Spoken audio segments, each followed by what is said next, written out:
Alright, hello everybody, and welcome back to the 4wislandsmc review today.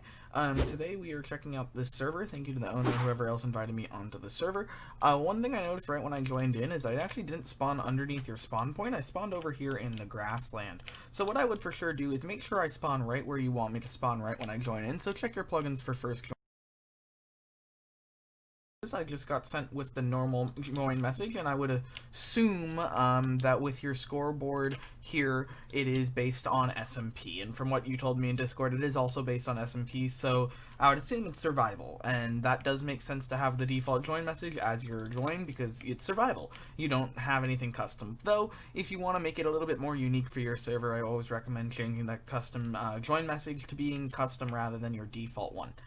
Another thing I would recommend doing is making sure rain and stuff can't get through from up there. Like, obviously it's survival. Your spawn should probably still be protected from rain and stuff. That's just my opinion, obviously. It's not something you have to do. But also same with hunger and stuff. You shouldn't be taking hunger if you're at spawn.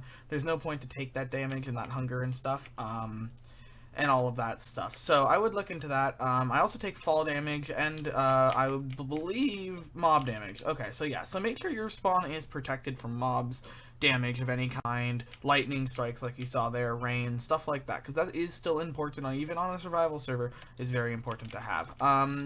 You seem to have this glitch with doors. This is a via version or a via rewind glitch. I don't know what you can do about that. You could always just leave the doors open if you want players to go in there and explore, and you'll be able to explore without it breaking. Let's take a look around your rest of your spawn here, and then we'll go back to the main area and see what the rules were.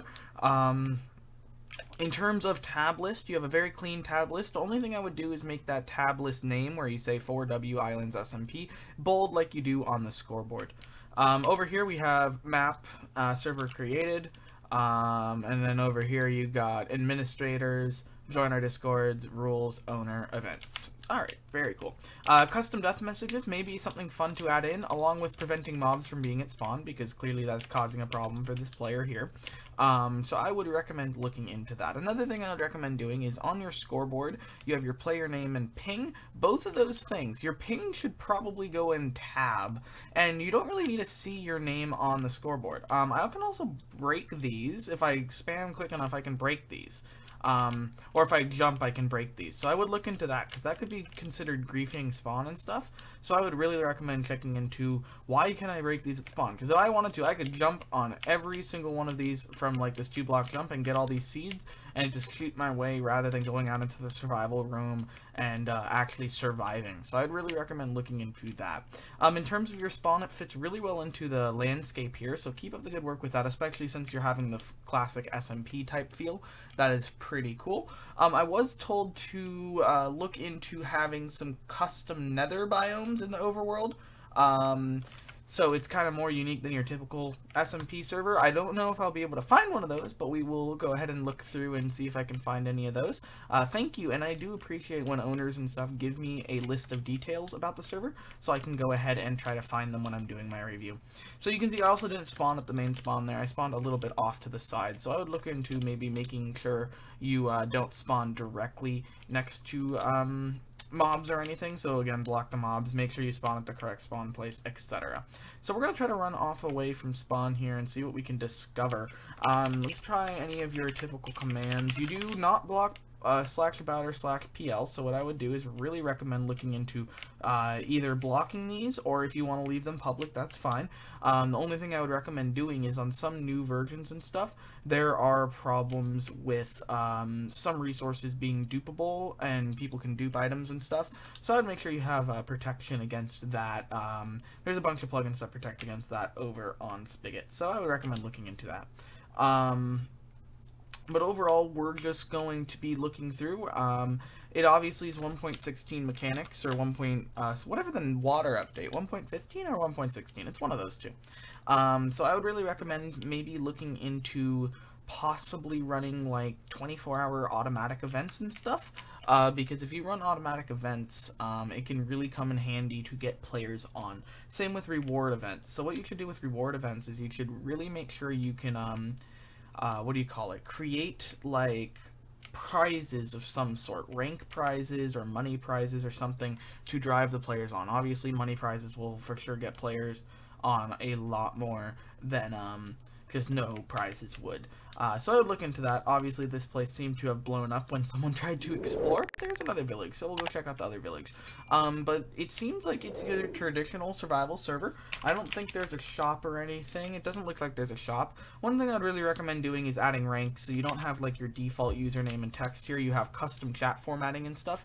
Even though it goes a little bit against how survival multiplayer goes, it does have that aspect in it. So I would really recommend looking into that, because that would be cool to have.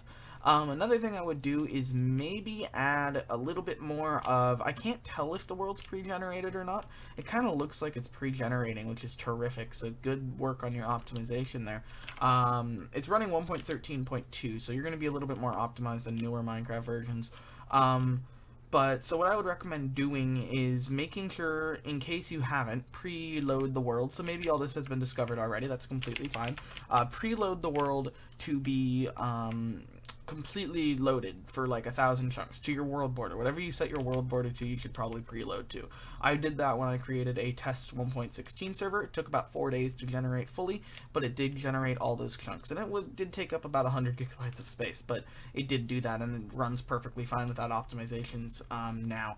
Another thing I would recommend really looking into is adding some sort of shop or system, so you don't have to be running through the place and not having any, like, what's the word of it, like dying and just never doing anything really. So obviously you would be surviving here like normal if you were a normal player. Obviously I'm not a normal player, I'm just here to review, so I'm not going to be playing survival like I would be playing survival normally.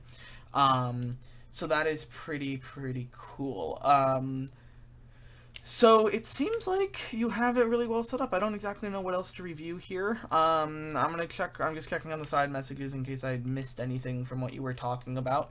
You do have a thing called lore where it talks about you had like a scientist was creating. It's like a backstory to your server, which is pretty cool. I highly recommend adding that type of story to your servers more often, because if you had a backstory and it's like, hey, and in your case it's like a scientist was creating and testing nether portals, and then when they made a mistake and released mobs and biomes all over the overworld, that's a cool backstory. And I highly recommend making sure you continue that type of backstory, because it really helps you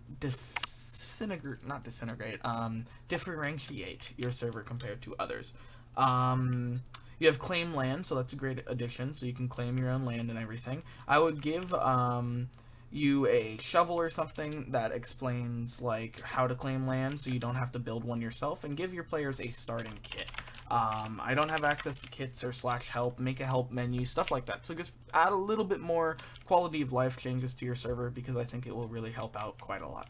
Anyway, hopefully this was helpful for you to learn what you should add to your server and stuff. Thank you so much for asking for a review, and I can't wait to come back in the future if you're willing to re-review in the future. Anyway, thank you so much for watching, everyone. My name is Noodles. I'll see you in tomorrow's video.